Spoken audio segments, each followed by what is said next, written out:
Kepikiran nggak, kenapa sih ada negara yang maju banget, sementara negara lain kayaknya jalan di tempat? Nah, jawabannya mungkin ada di cetak biru atau teori pembangunan yang mereka anut. Hari ini, kita bakal jalan-jalan menelusuri 4 teori besar yang benar-benar ngebentuk nasib banyak negara di dunia. Oke, jadi ini dia peta perjalanan kita.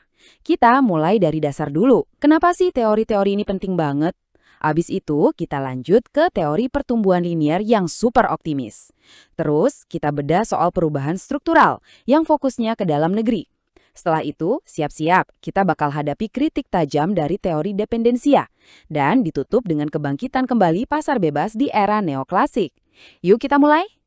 Jadi, kenapa kita harus peduli sama teori? Gini deh, analoginya kayak mau bangun rumah. Nggak mungkin kan kita bangun tanpa ada dena atau cetak biru? Nah, sama aja kayak negara.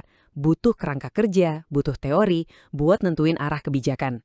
Apalagi untuk sektor sepenting pertanian, ini jadi fondasi buat kemakmuran jangka panjang. Penting buat dicatat ya, pembangunan ekonomi itu bukan cuma soal angka pertumbuhan atau GDP naik. Jauh lebih dari itu. Ini soal proses, soal peningkatan kesejahteraan yang merata dan berkelanjutan. Dan buat negara agraris, kuncinya ya ada di modernisasi pertanian, nasib petaninya, dan jaminan pangan untuk semua. Nah, teori-teori ini tuh ibaratnya jadi alat bantu kita buat mendiagnosis penyakit ekonomi. Tantangannya tuh nyata dan kompleks banget, mulai dari akses teknologi yang timpang, ketergantungan kita sama harga komoditas yang suka naik turun drastis, sampai kurangnya investasi serius buat inovasi di pertanian. Belum lagi ditambah ancaman perubahan iklim. Oke, sekarang kita masuk ke teori besar yang pertama. Teori ini ngelihat pembangunan itu kayak lari di lintasan atletik. Semua negara dianggap start dari titik yang sama, ngelewatin rintangan yang sama dan bakal finish di tempat yang sama juga. Optimis banget kan? Walt Rostow, salah satu tokohnya, ngegambarin proses ini kayak peluncuran roket. Ada 5 tahap yang harus dilewati. Dari masyarakat tradisional yang agraris, terus siap-siap tinggal landas dengan industrialisasi besar-besaran, sampai akhirnya nyampe di era konsumsi massal di mana ekonominya didominasi jasa. Ada juga model yang lebih simpel dari Harut dan Domar.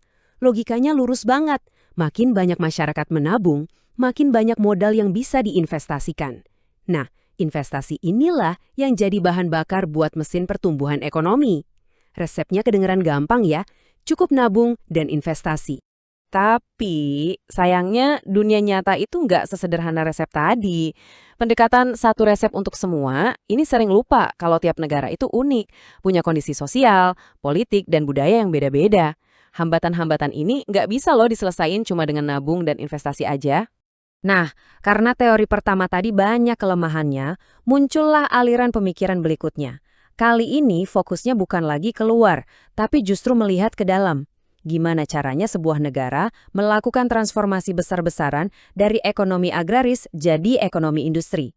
Konsep utamanya itu keren banget, namanya dualisme ekonomi. Coba bayangin, dalam satu negara ada 2 dunia yang berbeda. Ada sektor tradisional di desa, di mana tenaga kerjanya melimpah tapi produktivitasnya rendah. Di sisi lain, ada sektor modern di kota, yang industrinya butuh banyak banget tenaga kerja. Arthur Lewis, penggagasnya, ngelihat ini sebagai sebuah peluang emas. Idenya gini, pindahkan aja kelebihan tenaga kerja dari desa ke kota. Di pabrik, kontribusi mereka bakal jauh lebih produktif. Jadi industri tumbuh pesat sementara sektor pertanian juga nggak terganggu karena yang pindah itu tenaga kerja surplus. Idenya brilian, tapi prakteknya seringkali nggak semulus itu. Kenapa? Karena sektor industri di kota mungkin nggak tumbuh secepat yang diharapkan buat nampung semua orang. Akibatnya, bisa jadi malah muncul pengangguran baru di perkotaan. Belum lagi masalah modal dan teknologi buat bangun industrinya dari awal. Oke, sekarang kita banting setir ke perspektif yang benar-benar beda dan radikal. Teori dependensia ini bilang, masalahnya itu bukan di dalam negeri. Masalahnya ada di sistem ekonomi global yang dari sananya udah dirancang nggak adil, yang bikin negara miskin bakal terus bergantung sama negara kaya. Nah, argumennya itu bisa dipecah jadi 4 bagian. Pertama, model pusat periferi, yang bilang negara kaya, pusat, itu ngeksploitasi negara miskin, periferi. Kedua, ada argumen bahwa elit lokal di negara miskin justru ikut bermain dan memperkuat ketergantungan ini. Ketiga, ketergantungan itu juga bisa lewat teknologi dan utang luar negeri. Dan terakhir, aturan main perdagangan global itu sendiri yang dianggap timpang. Biar gampang kebayang, kita ambil contoh petani kopi. Mereka kerja keras setengah mati, panen biji kopi terbaik, tapi jualnya dengan harga murah ke pasar global. Biji kopi itu dibawa ke negara maju, diolah, dikasih merek keren, terus dijual lagi ke kita dengan harga yang berkali-kali lipat lebih mahal. Nah, itu siklus yang dimaksud. Apa yang dilakukan Indonesia dengan kebijakan hilirisasi nikel itu contoh yang pas banget. Kita nggak mau lagi cuma jadi pengekspor bahan mentah. Kita mau bangun industri pengolahannya di sini, biar nilai tambahnya kita juga yang nikmatin. Ini adalah upaya nyata buat keluar dari pola ketergantungan. Setelah kritik pedas dari teori dependensia, pendulum pemikiran ekonomi berayun lagi. Muncullah revolusi tandingan dari kaum neoklasik yang percaya bahwa jalan sejati menuju kemakmuran adalah lewat pasar bebas. Ide utamanya sederhana, pemerintah jangan terlalu banyak ikut campur. Biarkan tangan tak terlihat pasar yang bekerja. Menurut mereka, campur tangan pemerintah lewat regulasi atau subsidi itu justru bikin ekonomi jadi nggak efisien. Kalau dibiarkan bebas, pasar dengan sendirinya akan menemukan jalan terbaik menuju pertumbuhan. Dari pemikiran ini, lahirlah hipotesis konvergensi. Ini adalah sebuah keyakinan yang optimis banget loh. Idenya adalah, kalau semua negara menerapkan pasar bebas, negara yang lebih miskin itu justru akan tumbuh lebih cepat, mengadopsi teknologi, dan pada akhirnya bisa mengejar ketertinggalan dari negara-negara kaya. Janjinya memang manis ya, kemakmuran untuk semua. Tapi masalahnya pasar itu nggak selalu sempurna. Teori ini seringkali menutup mata pada adanya kegagalan pasar, kayak polusi atau ketimpangan yang makin lebar. Dan yang paling penting, pasar itu sendiri nggak bisa jalan tanpa ada pemerintah yang menyediakan infrastruktur, hukum, dan stabilitas. Oke, setelah kita menjelajahi 4 benua pemikiran yang berbeda, sekarang waktunya kita tarik benang merah dari semua perdebatan besar ini. Jadi, kita udah lihat 4 kacamata yang berbeda banget buat memandang pembangunan. Ada pertumbuhan linier yang melihatnya sebagai lintasan balap yang lurus, ada perubahan struktural yang fokus pada mesin perubahan di dalam negeri. Ada dependensia yang bilang permainannya dari awal udah curang, dan ada neoklasik yang percaya pada kekuatan magis pasar bebas. Setiap teori tadi ngasih kita satu kepingan puzzle yang berharga. Nggak ada satupun jawaban tunggal yang benar. Nah, tantangan sesungguhnya buat kita semua adalah gimana caranya merangkai semua kepingan puzzle ini jadi satu kebijakan yang utuh. Kebijakan yang nggak cuma mengejar angka, tapi benar-benar menyejahterakan petani dan membangun Indonesia secara berkelanjutan. Itu pertanyaan besarnya. Mahasiswa sekalian, sebelum kita masuk ke teori neoklasik, kita perlu memahami terlebih dahulu latar belakang pembangunan ekonomi. Pembangunan ekonomi bukan hanya soal peningkatan pendapatan, tetapi merupakan proses multidimensional yang mencakup perubahan struktural, sosial, dan ekonomi. Dalam konteks agribisnis, pembangunan berarti modernisasi teknologi pertanian, peningkatan kesejahteraan petani, serta kebijakan yang berkelanjutan. Teori pembangunan hadir untuk membantu kita menganalisis bagaimana proses ini berlangsung. Ada teori pertumbuhan linier yang menekankan investasi dan teknologi sebagai jalan menuju modernisasi, dan ada pula teori dependensia yang mengkritik ketergantungan negara berkembang pada negara maju. Namun, negara berkembang menghadapi tantangan serius, seperti ketimpangan struktural, keterbatasan akses terhadap teknologi dan modal, rendahnya investasi pertanian, hingga ketergantungan pada ekspor komoditas mentah. Ditambah lagi, perubahan iklim menjadi ancaman nyata bagi produktivitas dan ketahanan pangan. Disinilah teori neoklasik muncul sebagai penantang pendekatan revolusioner. Teori ini percaya bahwa melalui mekanisme pasar, investasi, dan kemajuan teknologi, pembangunan dapat dicapai secara bertahap dan efisien.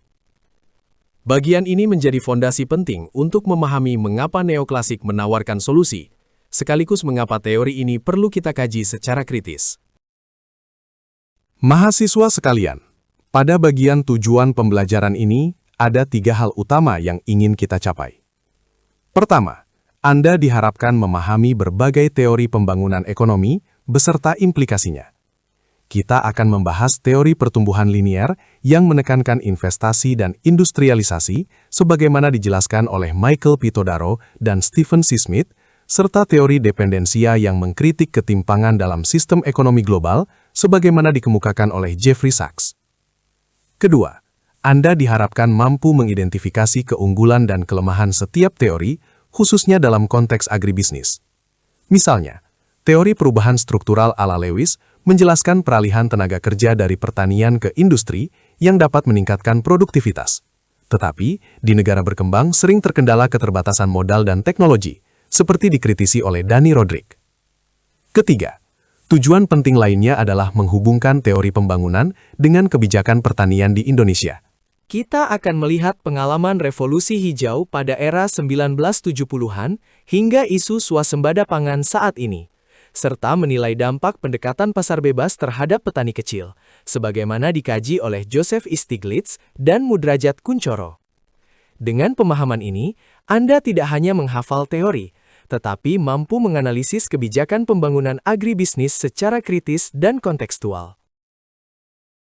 Mahasiswa sekalian, pada bagian ini kita membahas teori pertumbuhan linier, salah satu teori klasik dalam pembangunan ekonomi. Teori ini memandang pembangunan sebagai proses yang linier, bertahap, dan terstruktur. Setiap negara diasumsikan akan melalui tahapan yang relatif sama, dimulai dari masyarakat tradisional, kemudian masuk ke tahap prakondisi tinggal landas, dilanjutkan dengan industrialisasi sebagai pendorong utama, menuju kematangan ekonomi, dan akhirnya mencapai era konsumsi massal. Menurut pandangan klasik ini, kunci utama pertumbuhan pesat adalah tingginya tabungan dan investasi yang mendorong akumulasi modal.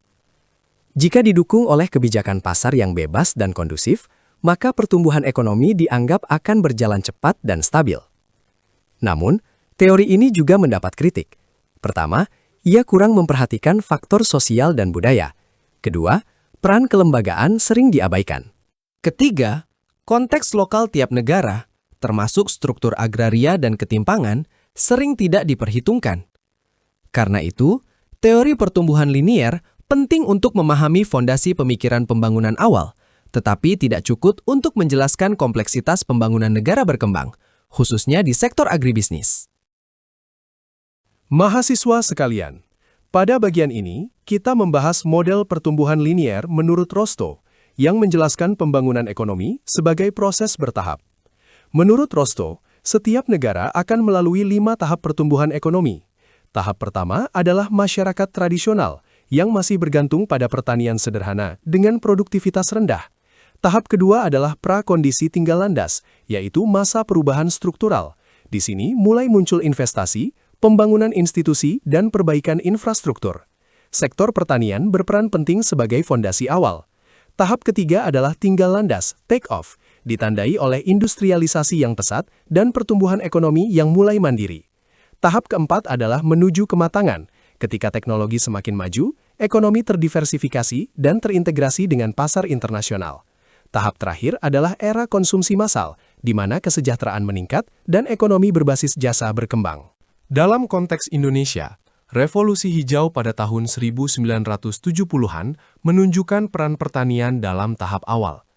Namun, Rostow juga dikritik karena mengabaikan hambatan struktural seperti ketimpangan lahan, akses modal, dan kelemahan kelembagaan yang sering menghambat transisi antar tahap. Karena itu, teori ini penting sebagai kerangka awal, tetapi perlu dikaji secara kritis. Mahasiswa sekalian, pada bagian ini kita membahas model Harrod-Domar, salah satu model penting dalam teori pertumbuhan linier. Model ini menjelaskan bahwa pertumbuhan ekonomi sangat bergantung pada tingkat tabungan dan investasi. Logikanya sederhana, semakin tinggi tabungan, semakin besar investasi, dan semakin besar pula pertumbuhan ekonomi yang dapat dicapai. Dalam model ini, investasi berfungsi menambah stok modal, sementara pertumbuhan ditentukan oleh seberapa efisien modal tersebut digunakan.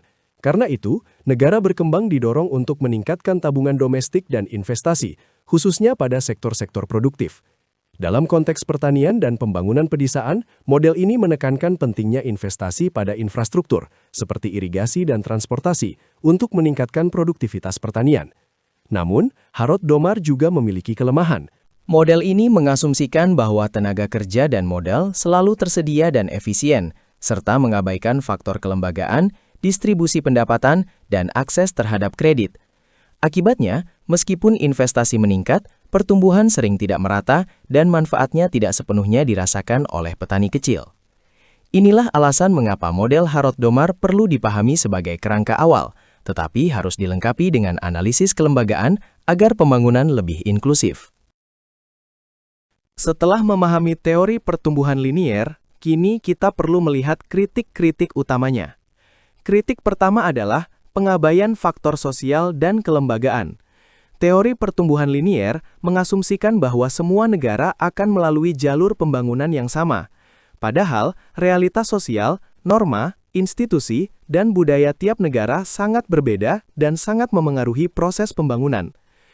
Kritik kedua adalah orientasi yang terlalu kuat pada industrialisasi. Teori ini cenderung menempatkan industri sebagai motor utama pertumbuhan, sementara sektor pertanian dan ekonomi informal sering diabaikan. Akibatnya, di negara agraris, kebijakan industrialisasi justru bisa memperlebar kesenjangan. Kritik ketiga adalah kurangnya fleksibilitas struktural. Teori linier tidak cukup mempertimbangkan perbedaan kondisi geografis, tingkat korupsi, kapasitas pemerintah, dan kebijakan nasional. Seolah-olah satu resep pembangunan bisa diterapkan untuk semua negara. Contohnya dapat dilihat di beberapa negara Afrika, di mana industrialisasi tanpa memperhatikan konteks lokal justru meningkatkan ketimpangan, sementara masyarakat tetap bergantung pada pertanian tradisional. Kesimpulannya, teori pertumbuhan linier penting sebagai dasar pemikiran awal, tetapi memiliki keterbatasan. Karena itu, pembangunan membutuhkan pendekatan yang lebih kontekstual, adaptif, dan berbasis kelembagaan, terutama bagi negara berkembang.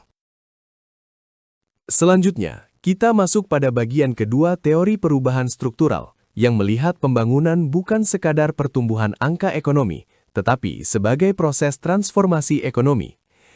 Teori ini menjelaskan bahwa pembangunan terjadi ketika suatu negara bertransformasi dari ekonomi tradisional yang berbasis pertanian dengan produktivitas rendah, menuju ekonomi modern yang berorientasi pada industri dan jasa dengan produktivitas yang lebih tinggi. Perubahan ini tidak hanya menyangkut sektor produksi, tetapi juga mencakup pergeseran tenaga kerja dan distribusi pendapatan. Artinya, pembangunan adalah perubahan struktur ekonomi secara menyeluruh. Dalam proses transisi ini, sektor pertanian memegang peran yang sangat krusial. Pertanian menyediakan tenaga kerja bagi sektor industri dan menciptakan surplus produksi yang dapat digunakan sebagai sumber investasi.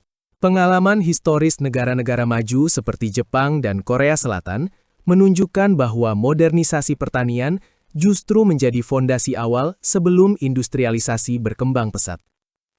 Dengan demikian, teori perubahan struktural membantu kita memahami bahwa pembangunan yang berkelanjutan membutuhkan keseimbangan antara transformasi sektor, kebijakan yang tepat, dan kelembagaan yang kuat. Mahasiswa sekalian, pada bagian ini kita membahas teori Lewis tentang surplus tenaga kerja, yang menjelaskan perubahan struktural dalam pembangunan ekonomi. Teori ini berangkat dari konsep dualisme ekonomi. Di satu sisi terdapat sektor tradisional, khususnya pertanian, dengan produktivitas rendah dan upah yang cenderung stagnan. Di sektor ini terdapat surplus tenaga kerja, yaitu tenaga kerja berlebih yang jika dipindahkan tidak menurunkan produksi pertanian secara signifikan. Di sisi lain terdapat sektor modern atau industri, yang memiliki produktivitas lebih tinggi dan mampu memberikan upah yang lebih baik. Pembangunan terjadi ketika tenaga kerja dari sektor pertanian berpindah ke sektor industri tanpa mengurangi output pertanian. Perpindahan ini memungkinkan alokasi tenaga kerja yang lebih optimal dan mendorong akumulasi surplus untuk investasi, sehingga ekonomi tumbuh.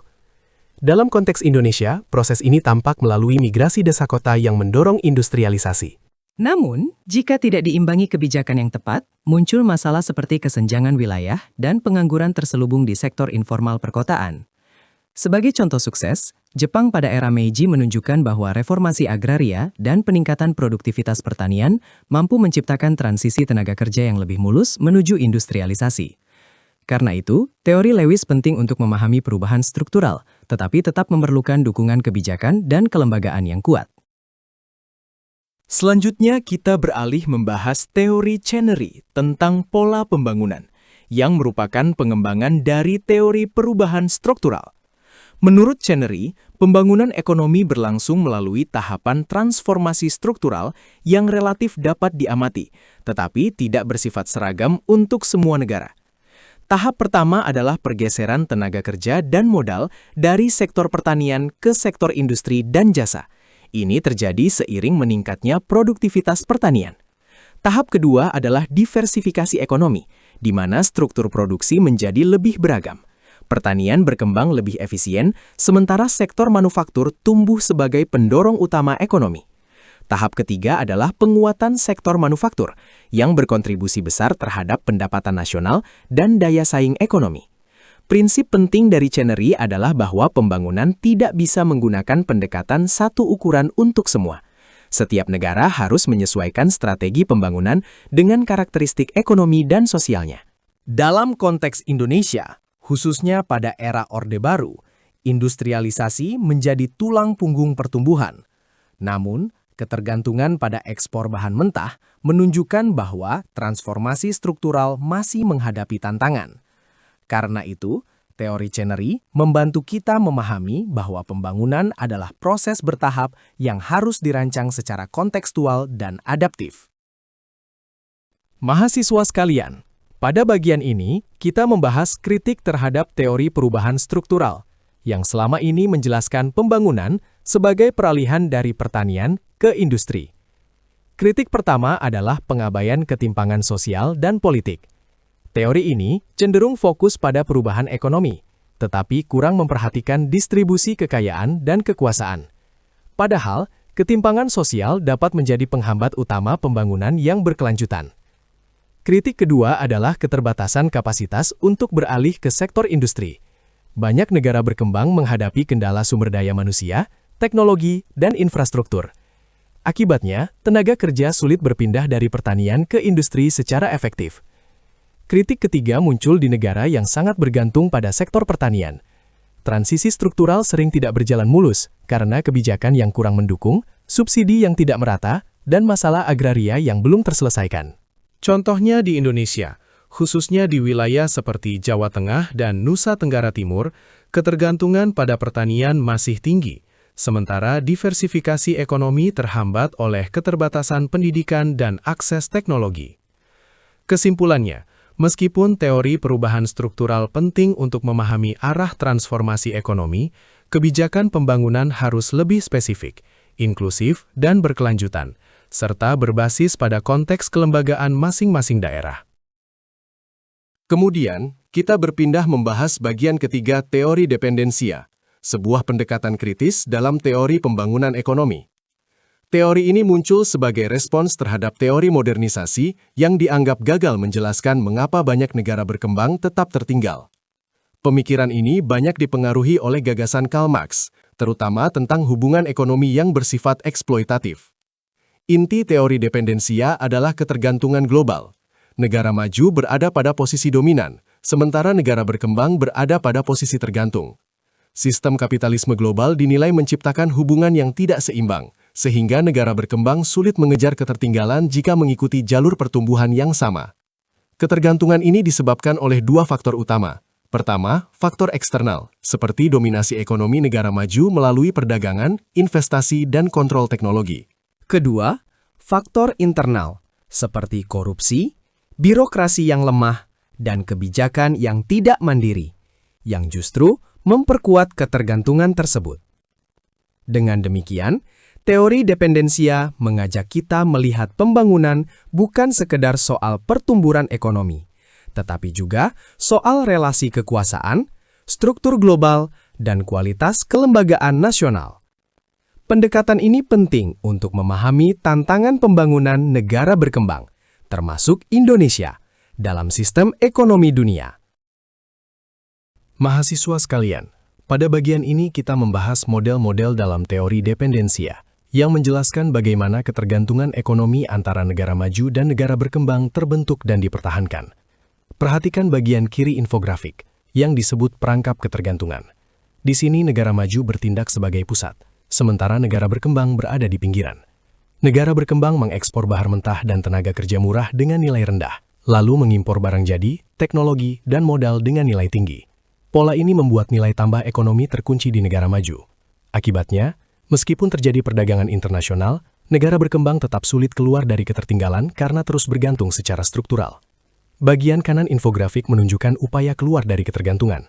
Model pertama adalah substitusi impor, yaitu membangun industri domestik agar tidak terus bergantung pada barang impor. Tujuannya adalah industrialisasi dan kemandirian ekonomi. Model kedua adalah kerjasama selatan-selatan atau the linking, yaitu memperkuat kerjasama antar negara berkembang untuk mengurangi hubungan ekonomi yang eksploitatif dengan negara maju. Kesimpulannya, teori dependensia menegaskan bahwa pembangunan tidak cukup mengandalkan pasar global, tetapi memerlukan strategi struktural, kebijakan industri, dan kelembagaan yang kuat agar negara berkembang dapat keluar dari perangkap ketergantungan. Pada bagian siapa saja tokoh penganjur model dalam teori dependensia, kita melihat bahwa ketertinggalan negara berkembang tidak terjadi secara kebetulan, tetapi melalui mekanisme struktural yang saling terkait. Model pertama adalah pusat periferi dari Andre Gunder Frank. Model ini menjelaskan bahwa negara maju bertindak sebagai pusat, sementara negara berkembang berada di posisi periferi. Negara periferi mengekspor bahan mentah dan tenaga kerja murah, sedangkan negara pusat menikmati keuntungan melalui industri dan perdagangan bernilai tinggi. Model kedua adalah struktur internal dari Teotonio dos Santos. Di sini, ketergantungan tidak hanya datang dari luar, tetapi juga diperkuat oleh struktur dalam negeri seperti elit lokal dan kebijakan yang justru mendukung kepentingan negara maju. Selanjutnya, model ketergantungan teknis dan finansial dari Paul Baran menyoroti bagaimana ketergantungan pada modal asing, utang, dan teknologi impor membuat negara berkembang sulit membangun industri mandiri. Terakhir, model ketergantungan perdagangan dari Samir Amin menjelaskan bahwa perdagangan internasional yang tidak adil menyebabkan negara berkembang terus mengekspor komoditas bernilai rendah dan mengimpor barang mahal. Intinya, keempat model ini menjelaskan satu pesan penting. Terjadi aliran kekayaan dari negara miskin ke negara kaya melalui mekanisme ekonomi global yang timpang. Mari kita membahas satu persatu. Model pertama, model pusat periferi dalam teori dependensia yang dikembangkan oleh Andre Gunder Frank. Model ini menjelaskan bahwa sistem ekonomi global terbagi ke dalam dua kelompok utama, yaitu negara pusat dan negara periferi.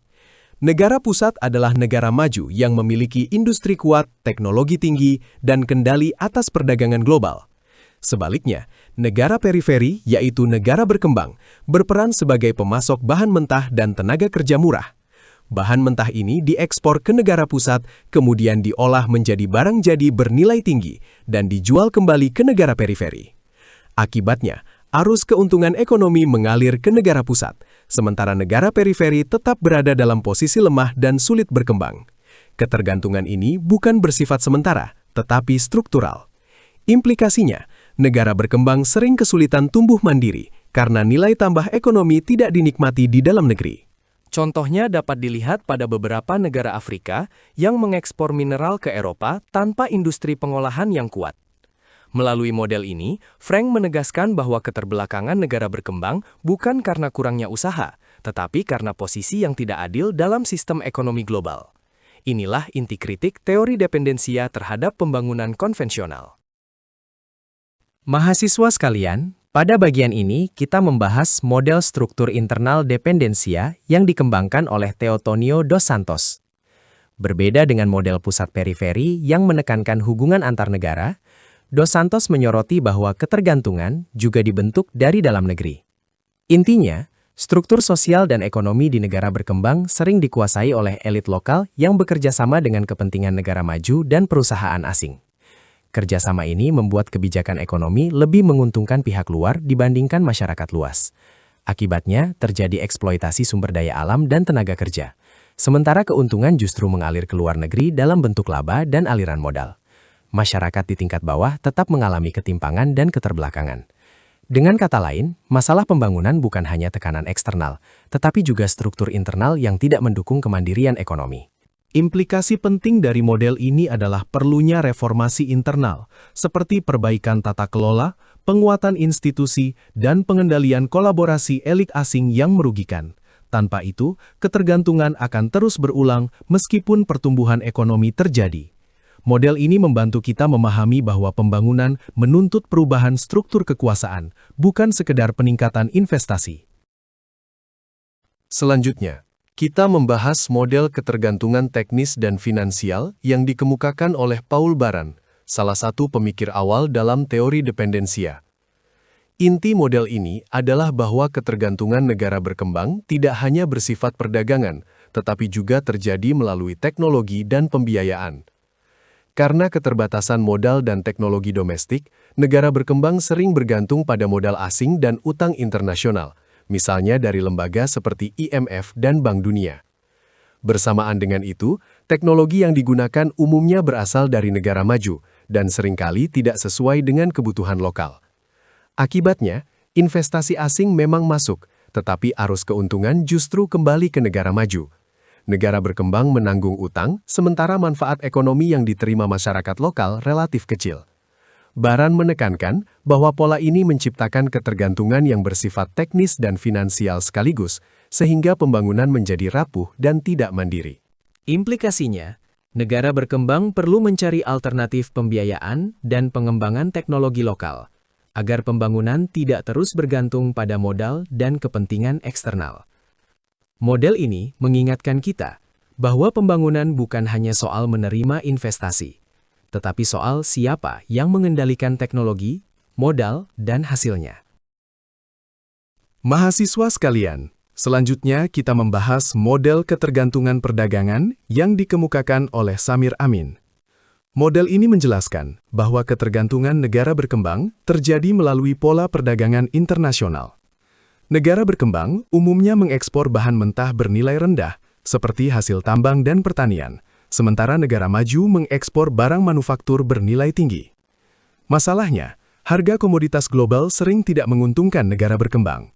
Nilai tukar yang tidak seimbang membuat negara berkembang harus mengekspor lebih banyak bahan mentah hanya untuk membayar impor barang jadi. Akibatnya, nilai tambah ekonomi dan keuntungan utama justru dinikmati negara maju sebagai pusat manufaktur. Inilah yang membuat ketergantungan terus berulang dan sulit diputus. Implikasi penting dari model ini adalah perlunya pengembangan industri domestik di negara berkembang. Contohnya, Indonesia mendorong hilirisasi industri nikel agar tidak hanya mengekspor bahan mentah, tetapi juga menghasilkan produk bernilai tambah. Kesimpulannya, menurut Samir Amin, pembangunan tidak cukup mengandalkan perdagangan bebas. Negara berkembang perlu diversifikasi ekonomi, reformasi kebijakan, dan pembangunan industri serta teknologi sendiri agar dapat keluar dari ketergantungan perdagangan global. Mahasiswa sekalian, pada bagian ini, kita merangkum prinsip-prinsip utama dalam teori dependensia, yang menjelaskan mengapa banyak negara berkembang sulit keluar dari ketertinggalan. Prinsip pertama adalah eksploitasi oleh negara maju, sebagaimana dijelaskan oleh Paul Baran. Negara berkembang sering bergantung pada ekspor bahan mentah dan tenaga kerja murah. Harga komoditas global ditentukan pasar internasional dan cenderung merugikan negara berkembang, sehingga ketergantungan ekonomi terus bertahan. Prinsip kedua adalah model ketergantungan ekonomi pusat-periferi dari Andre Gunder Frank. Negara pusat mengekspor barang manufaktur bernilai tinggi, sementara negara periferi mengekspor bahan mentah bernilai rendah.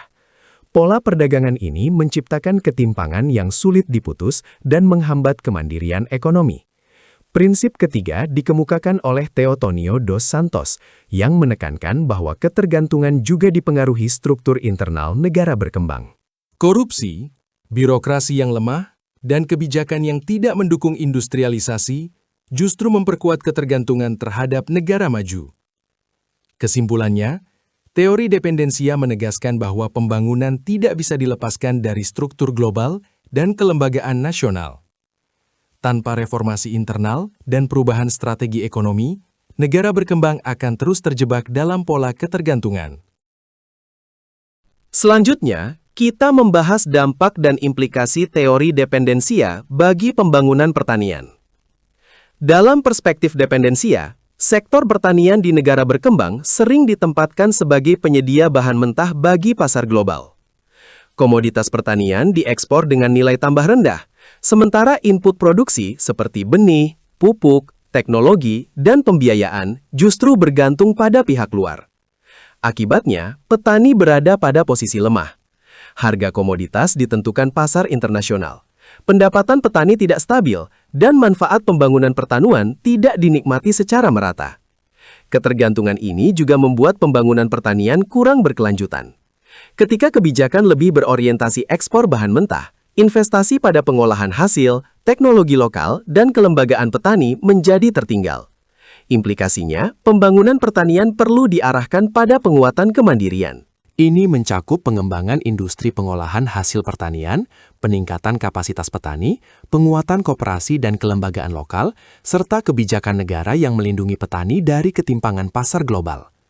Dengan demikian, teori dependensia mengingatkan kita bahwa pembangunan pertanian tidak cukup hanya meningkatkan produksi, tetapi harus mampu memutus ketergantungan struktural agar pertanian benar-benar menjadi fondasi kesejahteraan dan pembangunan nasional.